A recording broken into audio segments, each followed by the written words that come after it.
ইউখরিজুল হাইয়্যা মিনাল মাইয়াতি ওয়া ইউখরিজুল মাইয়াতা মিনাল হাইয়্যা। আল্লাহ পাক রব্বুল ইজ্জত সরাসরি ভাবে কুরআনুল কারীমে, কুরআন মাজিদে ঘোষণা করলেন সকল বান্দাদের জন্য। সেখানে আল্লাহ পাক বললেন যে তিনি জীবিত থেকে মৃত্যুকে বের করেছেন এবং মৃত্যু থেকে জীবিতকে বের করেছেন। অর্থাৎ বাবাজি মুসলমান, দুনিয়ার জমিনে যত গোলাম রয়েছে, যত বান্দা রয়েছে, যারা জীবিত রয়েছে, যাদের ভিতরে জান আছে, যাদের ভিতরে নফস আছে, তারা জীবিত রয়েছে। যাদের ভিতরে আত্মা রয়েছে তারা জীবিত রয়েছে। যাদের ভিতরে জান নেই, যাদের ভিতরে আত্মা নেই, যাদের ভিতরে নফস নেই, তারা মুর্দা রয়েছে, তারা জীবিত নেই। আমি এখানে উপস্থিত রয়েছে, জীবিত আছে। আপনারা সামনে আছেন, বসে রয়েছেন, জীবিত আছেন। বাবাজি মুসলমান, যখন কোনো বান্দার, যখন কোনো ব্যক্তির আপনার মৃত্যু ঘনিয়ে আসে, মৃত্যুর মুখোমুখি হয়, মৃত্যুর সম্মুখীন হয়, তখন ওই ব্যক্তিকে তার জান, তার শরীর থেকে, তার দেহ থেকে রূহ বের করে নেওয়া হয়, তার আত্মা বের করে নেওয়া হয় এবং সে মৃত্যুবরণ করে। সে মৃত্যুবরণ করে, সে মারা যায়। বাবাজি মুসলমান, তার আর কোনো শক্তি থাকে না, বসে থাকার শক্তি থাকে না, কথা বলার শক্তি থাকে না, দেখার শক্তি থাকে না, শোনার শক্তি থাকে না, কাজকর্ম করার শক্তি থাকে না। দুনিয়াতে তার জন্য কিছুই শক্তি থাকে না, কিছু করার মতো ক্ষমতা থাকে না। বাবাজি মুসলমান, তো ওই বান্দার যখন মৃত্যু ঘনিয়ে আসে, ওই বান্দা যখন মৃত্যুর মুখোমুখি হয়, তখন তার রূহকে বের করে দেওয়া হয়। তো এখানে এটাই বোঝানো হয়েছে যে ইউখরিজুল হাইয়্যা মিনাল মাইয়াতি, আল্লাহ পাক রব্বুল আলামিন জীবিতকে মৃত্যু দেন। তাই কিনা মুসলমান, জীবিতকে মৃত্যু দেন, অর্থাৎ জীবিতকে জীবিত থেকে মৃত্যু বের করেন। আর ওই বান্দার মৃত্যু হয়, সে জীবিত থাকে, তখন আল্লাহ পাক তার রূহকে বের করে দেয় আর সে মৃত্যুবরণ করে, সে মারা যায়। এই জন্য এই আয়াতে বলা হয়েছে, আল্লাহ পাক রব্বুল ইজ্জত খালিকে কায়নাত জানিয়েছেন ওয়া ইখরিজুল হাইয়্যা মিনাল মাইয়াতি, তাকে আমি তাকে জীবিত থেকে মৃত্যুকে বের করি। বাবাজি মুসলমান, ওয়া ইখরিজুল হাইয়্যা মিনাল ওয়া ইখরিজুল মাইয়াতা মিনাল হাইয়্যা, আল্লাহ পাক রব্বুল ইজ্জত বললেন যে তাকে মৃত্যু থেকে আবার জীবিত করি। অর্থাৎ ওই বান্দা যখন আপনার মারা যায়, তারপরে সমস্ত বান্দারা, সমস্ত গোলামেরা, সমস্ত মানুষজনরা তাকে কি করে, তার জন্য গোসল খানা, তার জন্য কাফন দাফন, সমস্ত কিছু জানাজার ব্যবস্থা করা হয়। তার আত্মীয় স্বজন, তার প্রতিবেশী হোক, তার বাপ, তার ছেলে হোক, তার চাচা হোক, তার ভাই হোক, তার বাড়ির পরিবার হোক, অর্থাৎ তাকে বিদায় করার জন্য, দুনিয়া থেকে বিদায় করার জন্য তাকে কি করে, ব্যবস্থা করে সেই কবরে রাখার জন্য। বাবাজি মুসলমান, তারপরে সমস্ত কিছু যখন কমপ্লিট হয়ে যায়, অর্থাৎ জানাজা যখন পড়িয়ে দেওয়া হয়, তখন ওই বান্দার, তখন ওই মুসলমান, তখন ওই বান্দার কি করা হয়, ওই ব্যক্তিকে কবরে রাখার জন্য প্রস্তুত করা হয়। তাই কিনা বাবাজি? কবরে রাখার জন্য, জানাজা পড়েছেন তো জানাজার পরে তাকে কবরে রাখা হবে না, তো কবরে রাখার জন্য তাকে তখন নিয়ে যাওয়া হয়। তারপরে কবরে রাখে, কবরে রাখার পরে তার উপরে বাঁশ দেওয়া হয়। বাঁশ দেওয়ার পরে বাবাজি মুসলমান পাটি দিয়ে মাটি চাপিয়ে দেওয়া হয়। তারপরে সমস্ত আত্মীয় স্বজনগুলো দোয়া খায়ের করে সেখান থেকে বাড়ি ফিরে আসে, আপন আপন বাড়ি ফিরে আসে। বাবাজি মুসলমান, তো বাড়ি ফিরে আসে, তখন সবাই বাড়ি ফিরে চলে আসলো, আর কবরের মধ্যে ওই মুর্দা ব্যক্তি পড়ে থাকলো। কবরের মধ্যে ওই মুর্দা ব্যক্তি আপনার শুয়ে রয়েছে বাবাজি মুসলমান। আর সেই কবরে আল্লাহ পাক রব্বুল ইজ্জত তাকে আবার জীবিত করেন। জয় বলুন সুবহানাল্লাহ। আরেকটু উচ্চ আওয়াজ বলুন সুবহানাল্লাহ। আল্লাহ পাক রব্বুল ইজ্জত কি করেন, তাকে আবার জীবিত করেন, পুনরায় জীবিত করেন। কেন জীবিত করেন? আল্লাহ পাক রব্বুল ইজ্জাত তার কৃতকাণ্ড জিজ্ঞাসা করার জন্য, সওয়াল জবাব করার জন্য মুনকার নাকিরকে পাঠানো হয় ওই কবরের মধ্যে, আর তাকে আবার জীবিত করা হয়। এই জন্যই আমি আপনি যে কোরআন থেকে আয়াতখানা পেলাম, সেই কোরআনের মধ্যে আল্লাহ পাক রব্বুল ইজ্জাত বললেন যে ইউখরিজুল হাইয়া মিনাল মাইয়াতি ওয়া ইউখরিজুল মাইয়াতা মিনাল হাইয়া, অর্থাৎ ওই মুর্দা ব্যক্তিকে আবার রূহ দেওয়া হয়, আত্মা দেওয়া হয়, জীবিত করা হয় সওয়াল জবাবের জন্য। তারপরে আবার তাকে শুইয়ে দেওয়া হয়, আবার সে কবরে মুর্দা হয়ে যায়, শুইয়ে দেওয়া হয়, সে আবার ঘুমিয়ে পড়ে এবং ওই ব্যক্তিকে হাসরের ময়দানের মাঠে তাকে উঠানো হয়।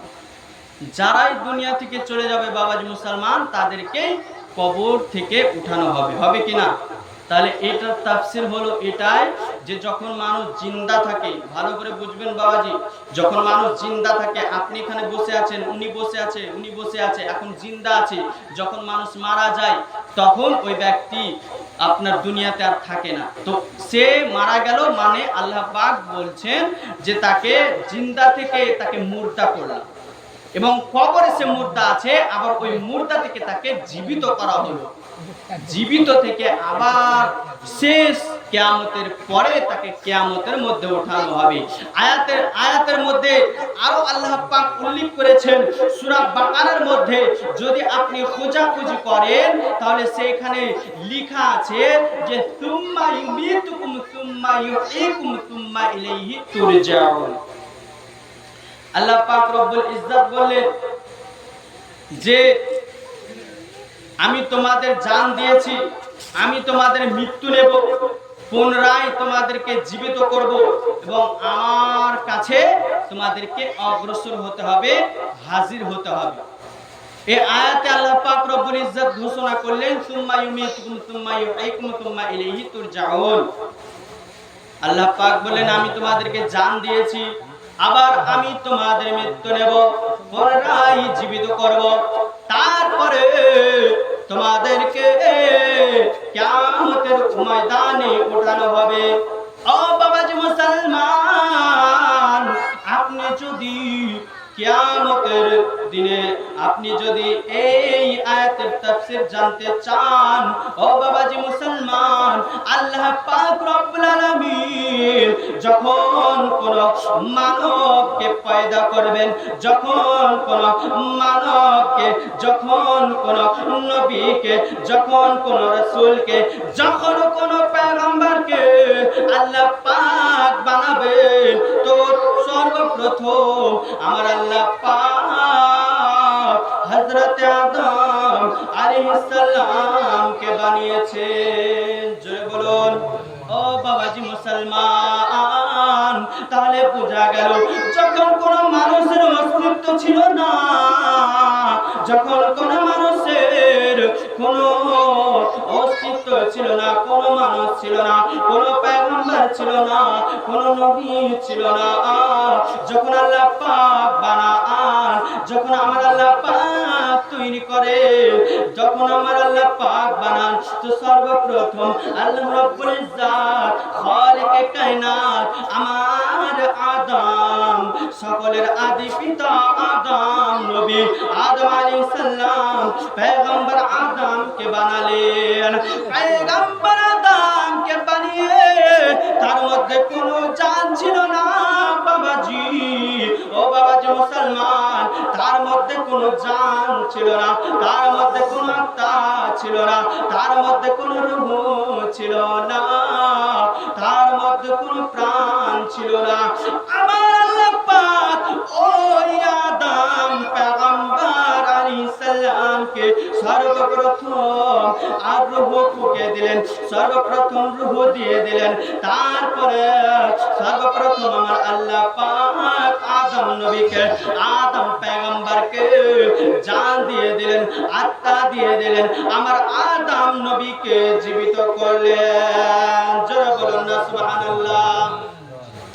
ও বাবাজি মুসলমান, ও পৃথিবীর মুসলমান, পৃথিবীর মানুষ, ও দুনিয়ার মানুষ, শুনে রাখুন, জেনে রাখুন, আদম আলাইহিস সালামকে পয়গম্বর আদম নবীকে আপনার সৃষ্টি করলেন, বানিয়েলেন, বানানোর পরে রূহ ফুঁকে দিলেন। আমার আদম পয়গম্বর জীবিত হয়ে গেল। তারপরে আদম পয়গম্বর জান্নাতে গেল। ও বাবাজি মুসলমান, তাহলে তারপরে যখন কোন মানুষ আপনার দুনিয়ার বুকে আসে, দুনিয়ার জমিনে আসে, কোন বান্দা, কোন মুসলমান যখন আপনার দুনিয়ার জমিনে কোন আল্লাহর গোলাম দুনিয়ার জমিনে জন্মগ্রহণ করে, দুনিয়ার জমিনে আসে, দুনিয়ার জমিনে আসার পরে সে ছোট্ট শিশু, নাবালক, মাসুম শিশু। ও বান্দা মুসলমান, ও বান্দারা, ও বাবাজি মুসলমানরা, ও বাবাজি, ও বাবেরা, ও দাদা, শুনে রাখুন, হযরতে আদম আলাইহিস সালামের পরে তারপরে আপনার মানুষ হয়, তারপরে মানবের জন্ম হয়, তারপরে বাবাজি আপনার এরকম করতে করতে মানুষ অনেক বেড়ে যায়, মানুষ হয়ে যায়, মানব হয়ে যায়, আল্লাহর গোলাম পয়দা হয়। তারপরে যখন ওই বান্দা বড় হতে বড় হয়ে যায়, জীবন যাপন করে দুনিয়ার জমিনে, আপনার থাকার ব্যবস্থা, থাকা জীবন যাপন করে, সংসার করতে থাকে, বিভিন্ন কাজ করে। ও বাবাজি মুসলমান, তারপরে যখন সে বুড়া হয়ে যায়, বৃদ্ধা হয়ে যায়, বা সে যুবক আছে, বা তার সুস্থ শরীর আছে, ও বাবাজি মুসলমান, যখন ওই গোলামের আপনার মৃত্যু ঘনিয়ে আসে, মৃত্যুর মুখোমুখি হয়, সে ইন্তেকাল করে, তারপরে তাকে কবরে রাখা হয়। কবরে রাখার পরে তাকে আবার আল্লাহ পাক ঘোষণা করেছে কিয়ামতের সময় যখন সবাই মারা যাবে, সবাই দুনিয়া থেকে চলে যাবে, সবাই দুনিয়া থেকে বিদায় হয়ে যাবে, আবার তাকে জীবিত করে কিয়ামতের মাঠে, হাসরের ময়দানে উপস্থিত করা হবে। জোরে জোরে বলুন সুবহানাল্লাহ। ও বাবাজি মুসলমান, তাকে জীবিত করা হবে। তাহলে আমার আল্লাহ পাক রব্বুল ইজ্জত খালিকে কায়নাত যে কোরআন পাঠিয়েছে, যে কোরআনুল কারীম, কোরআন মাজিদ পাঠিয়েছে, সেই কোরআনে জানতে পারলাম, যদি আপনি কোরআনকে জিজ্ঞাসা করেন তাহলে সেই কোরআনে আপনার পাওয়া যাচ্ছে যে তুম্মা ইউমিতুকুম তুম্মা ইউহয়িকুম তুম্মা ইলাইহি তুরজাউন। যখন মানব पैगंबर नबी हजरत आदम अलैहिस्सलाम के बानाले तो रूह दिए दिलेन, जीवित হয়ে গেল। তারপরে মানুষের যখন মৃত্যু হয়, সে মারা যায়, আবার কবরে জীবিত করা হয়, তারপরে তাকে হাসরে উঠানো হবে। তাহলে এই আয়াতে বোঝাতে চাইছে যে যখন আমাদের জান ছিল না, যখন আমাদের রূহ ছিল না, অর্থাৎ হযরতে আদম আলাইহিস সালাতু ওয়াস সালাম পয়গম্বর আদম নবীকে যখন আল্লাহ পাক বানিয়েছিলেন, তো সর্বপ্রথম পুতলা বানিয়েছিলেন, অর্থাৎ তিনার কাছে বলার মতো কোনো শক্তি ছিল না, দেখার মতো কোনো শক্তি ছিল না, তিনার কাছে শোনার মতো কোনো শক্তি ছিল না, চলার মতো কোনো শক্তি ছিল না। ও বাবাজি মুসলমান, আমি আপনাদেরকে এটাই বোঝাতে চাইছি যে আল্লাহ পাক রব্বুল ইজ্জত যেভাবে কোরআনে উল্লেখ করেছে, সেইভাবে হুবহুব আপনি মিলাতে পাচ্ছেন, হুবহুব আপনি দেখতে পাচ্ছেন, হুবহুব আপনি বুঝতে পাচ্ছেন যে হযরতে আদম আলাইহিস সালামকে যখন আপনার রূহ দিয়ে দেওয়া হয়, আত্মা দিয়ে দেওয়া হয়, তখন আপনার জীবিত হয়ে যায়। এই জন্য আমার আল্লাহ পাক খালিকে কায়নাত এখানে বুঝাচ্ছেন যে যখন মানুষের আমি তোমাদেরকে জান দিয়েছি, আবার আমি তোমাদের মৃত্যু দেব, অর্থাৎ আল্লাহ যখন জান দিয়েছেন, হযরতে আদম আলাইহিস সালামের পুতলা জেগে গেছে। তারপরে আপনার কোন মানুষ যখন মৃত্যুবরণ করে তখন সে মারা যায়, আমার আল্লাহ পাক বললেন আমি তোমাদের জান দেব। অর্থাৎ কোন মানুষ যখন মৃত্যুবরণ করে আমার আল্লাহ পাক আপনার মৃত্যু তার রূহকে বের করে নেওয়া হয়, সে মারা যায় বাবাজি মুসলমান। তারপরে কবরে যখন রাখা হয় তখন আমার আল্লাহ পাক ওই মৃত্যু ব্যক্তিকে আবার জীবিত করেন। শেষ পর্যায়ে যখন দুনিয়া ধ্বংস হয়ে যাবে, দুনিয়া যখন বিদায় নেবে, দুনিয়া যখন চলে যাবে, পৃথিবী থাকবে না, দুনিয়াতে কেউ থাকবে না, বাড়ি গাড়ি আপনার ধন দৌলত, পাহাড় পর্বত, নদী নালা, সমগ্র এগুলো কিছুই থাকবে না। তখন আমার আল্লাহ পাক আপনার সমস্ত মানব জাতিকে হাসরের ময়দানে উঠাবেন। মহব্বত বলুন সুবহানাল্লাহ, উচ্চ আওয়াজে বলুন সুবহানাল্লাহ। এই জন্য এই আয়াতে জানতে পারলাম যে সর্বপ্রথম মৃত্যু দিলেন, জান দিলেন, তারপরে মৃত্যু নেবেন, তারপরে কবরে জীবিত করা হবে, আবার হাসরের ময়দানে আপনার উঠতে হবে। ও বাবাজি মুসলমান, এই জন্য আমাকে আপনাকে মৃত্যুর স্মরণ রাখতে হবে, মৃত্যুর ভয় রাখতে হবে, মৃত্যুর ডর রাখতে হবে। মৃত্যুর যদি আমি আপনি ভয় রাখি বাবাজি, আমি আপনি যদি মৃত্যুর স্মরণ রাখি, তাহলে আমি আপনি ঠিকই সঠিক পথ ধরব। অর্থাৎ আমার ঈমান আমল ঠিক রাখবো, আমার আমলের ঝুলিকে ফাঁকা রাখবো না, গুনাহকে মোচন করব, পাপকে ধোয়ানোর জন্য আমরা সঠিক লাইনে আসবো, সঠিক লাইনে যাব। ও বাবাজি মুসলমান, আমরা সঠিক লাইন ধরবো মৃত্যুর স্মরণ থাকলে। কারণ আপনি মৃত্যুর স্মরণ যখন আপনার জেহেনের মধ্যে, আপনার মনের মধ্যে, দিলের মধ্যে নিয়ে নেবেন, আমার নবীজি বলেছেন ও আমার সাহাবায়ে কেরাম, দিনের মধ্যে কমপক্ষে তোমরা মৃত্যুর স্মরণ 20 বার করে রাখো। মদিনাওয়ালা সরকারে দো আলম রাহমাতুল লিল আলামিন নবী বলেছেন যে কমপক্ষে দিনে 20 বার করে মৃত্যুর স্মরণ রাখো। সত্যিকারে সত্য কথা যদি আপনাদেরকে বলতে চাই বাবাজি মুসলমান, আপনি যদি মরণের কথা স্মরণ করেন তো অবশ্যই আপনার একটু দিল ঘাবড়াবে, মন ঘাবড়াবে, অন্তর কেঁপে উঠবে। কারণ আপনি তখন মনে করবেন যে ঠিকই তো, বাস্তব কথা। আপনি তখন ভাববেন, মনে করবেন যে আমি তো দুনিয়াতে জন্ম নিয়েছি, তো দুনিয়াতে জন্ম নিলাম এই নয় যে জীবন কাটাবো দুনিয়ার জন্য, দুনিয়ার মোহ মায়ায় কাজকর্ম করব, ব্যবসা বাণিজ্য করব, দোকান পাশার করব, চাষ জমি করব, আর খাবো দাবো, ঘুরে বেড়াবো, তারপরে আপনার মহল্লায় মহল্লায় ঘুরে বেড়াবো, বসে থাকবো, আড্ডা মারবো। এইগুলোর নাম জীবন নয়। জীবনের মধ্যে কিছু কামাতে হবে, আর সেই কামা হচ্ছে আমল। আপনি মনে করবেন যে টাকা সব থেকে আপনার তাকত।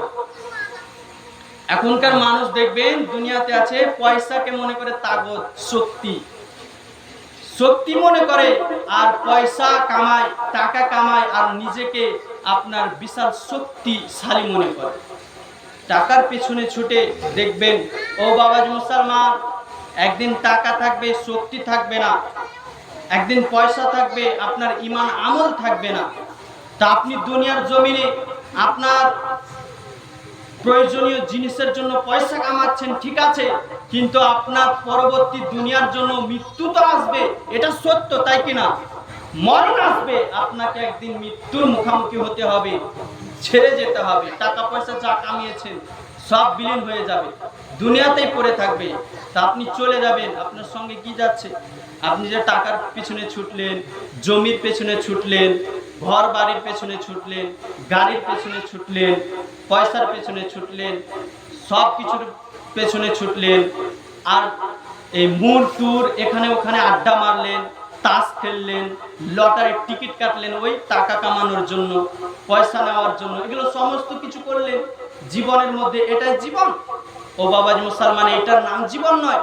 আপনি এইগুলোর পেছনে ছুটলেন দুনিয়ার মধ্যে, কিন্তু আপনি যে মারা যাবেন তখন আপনার কি হবে? তখন আপনি কোথায় যাবেন? তখন আপনার সঙ্গে কে থাকবে? এটা কি চিন্তা করেছেন? তখন আপনার কবরের মধ্যে, হাসরের মাঠে, আপনার পুলসেরাতে হিসাব কিতাবের সময় আপনার কেস তখন সাথে থাকবে। এটা কি চিন্তা করেছেন? ও বাবাজি মুসলমান, এটা কি ভেবেছেন? কখনোই এটা চিন্তা করেননি। তো আপনি যদি দুনিয়ার জীবনের মধ্যে আপনার যে একটা ভালো আমল রয়েছে, একটা খারাপ আমল রয়েছে, অর্থাৎ গুনহার আমল, গুনহার ঝুলি, আপনাদেরকে যদি বাংলা ভাষায় বলতে চাই, তাহলে একটা আপনার ভালো ব্যাগ অর্থাৎ ভালো কাজের ব্যাগ রয়েছে, আর একটা খারাপ কাজের ব্যাগ রয়েছে।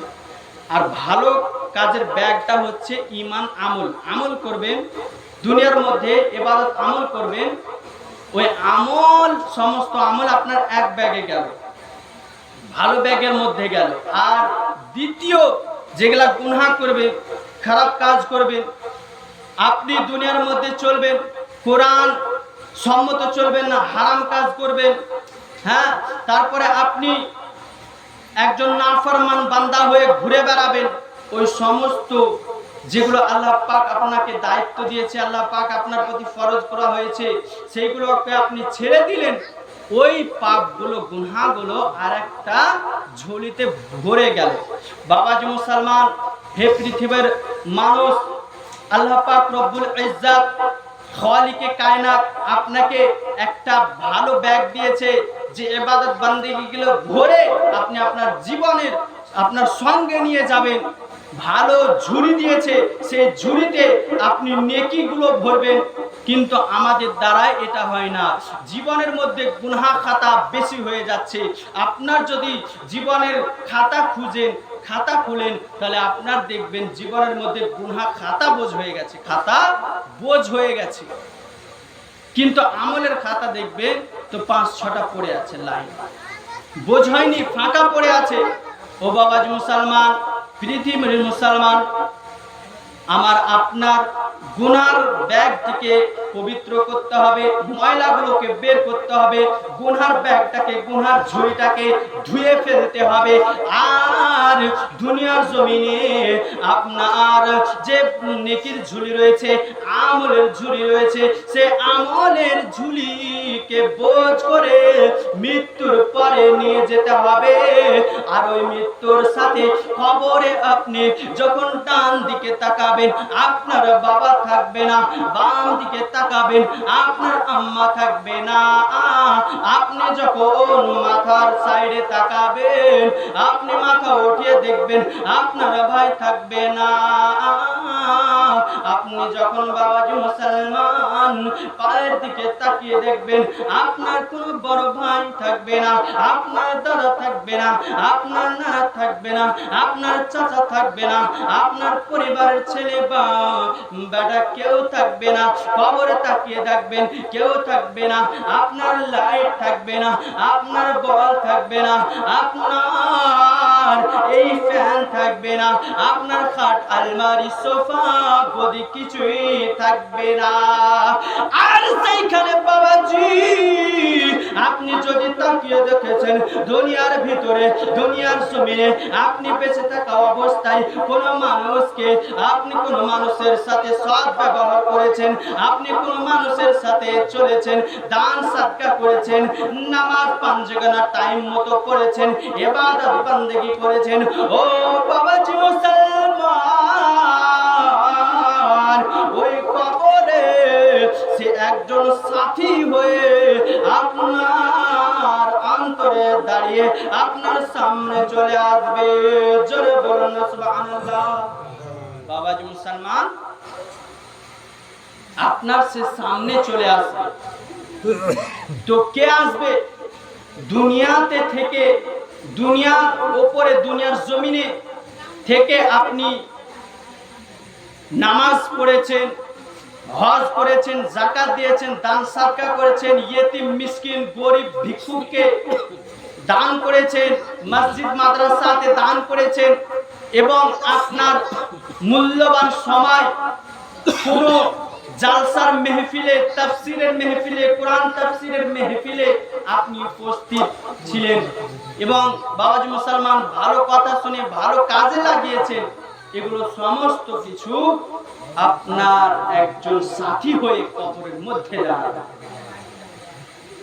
আর কবরের লাইট, সেখানে যে লাইটটা জ্বলবে সেটা হচ্ছে আপনার আমল। আমল যেখানে যাবে সেখানে আপনার সঙ্গে থাকবে। বাবাজি